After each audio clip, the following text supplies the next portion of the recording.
far greater and more important place than we have ever learned that it was. But there's always this little lurking problem. So we can put it in a very simple words of one individual who spent quite a sum of money to have mental absent treatments. This individual was very anxious that a certain person that they knew should change their way of life. So they hired someone, a practitioner, to go to work on the issue. And after a reasonable length of time, the object of all this attention did make some changes in their way of life, including a will in favor of the individual who came to me. Well, this sounded like higher mentalism, doing a pretty good job. You would get testimonials very easily for such procedures. But suddenly the person who came to me broke out in a cold sweat. This was a little problem. If they could change another individual and get a will in their favor, was it possible that some other individual could change them? While we were out mentally dominating somebody else, could it be that somebody else was trying to mentally dominate us? Do these processes work both ways?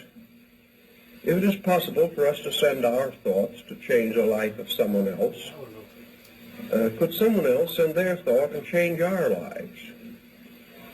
If we want to make someone else do something they do not want to do, can they return the favor in kind? It is one of these things in which it was a good rule, but it shouldn't work both ways.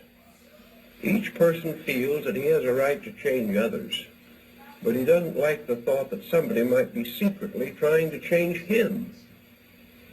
The moment we get into this problem, our freedom of action, our freedom of thought, all these things evaporate.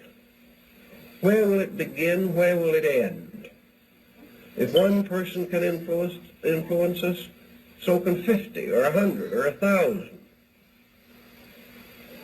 If one individual can cause another person to have a loss out of revenge or out of spite, can somebody else cause us to have a loss the same way? Like the old Bruja. If we can pray our enemies to death, can our enemies pray us to death? It just doesn't look so well when we open this mysterious door between the commonplace and the unusual.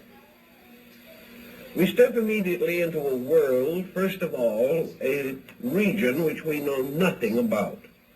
We have no background in our own experience to cope with these intangibles. All we have to work with is a tremendous tendency to fantasy in ourselves, an imagination that can get out of hand even with the commonplace, let alone the unusual, and a mind that has very little foundation in any form